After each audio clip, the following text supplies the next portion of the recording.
من امهر اللعيبه على الاطلاق اللي تشوفها في العرب. عادل تعربت، يا نهار ابيض. انتوا عارفين ان اللاعب هنا ده كان عايز يعدي عادل وياخد منه الكوره، هو راح مديله كوبري قال له خد. فنان، لاعب فنان من هو عنده 17 سنه. كانت كل الانديه بتجري عليه، بتتصارع عليه بصراحه. ولكن اوف، ايه ده عمل ايه، دوخ الولا. ولكن ما استمرش للاسف. الاستمراريه اهم حاجه في كره القدم. هو كان لاعب مزاجي، كان بيحب يمشي ورا دماغه. ممكن يجي كده تتخانق من فريق، يقوم قايل ماشي، انا خلاص متخاصم مع الفريق ده تقريبا. اوف، تقريبا حتى مع المنتخب. هو بيموت في الكباري.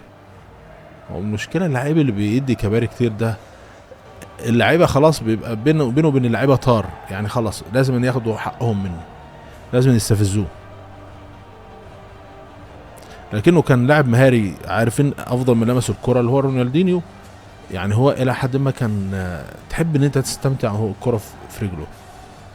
عدل تعربت.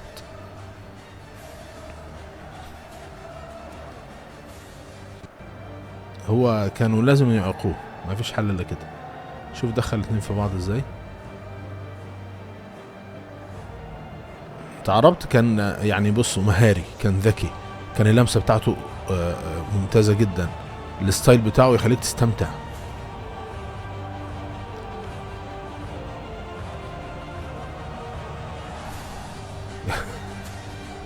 موضوع الكباري ده مشكله عنده، مشكله. الناس قالوا ان هو خلاص هيكسر الدنيا في البريمير ليج، ولكن هو كانش عنده عوامل الاستمرارية. لعب في توتنهام، لعب في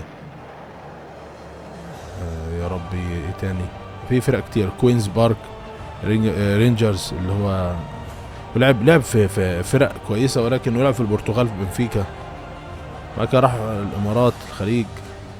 اعتقد هو بيلعب دلوقتي في الشارقة اعتقد.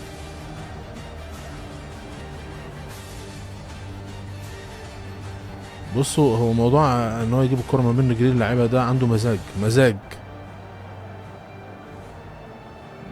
يا نهار ابيض، يا نهار ابيض. يلا عليكم تابع يا شباب عشان يوصل لكم كل جديد. اللي عنده يرشح لي لاعب، انا طبعا نزلت لعيبه كتير. طارق التايب، نزلت يوسف الثنيان، هنزل حازم امام ان شاء الله، وعبد الستار صبري نزلته.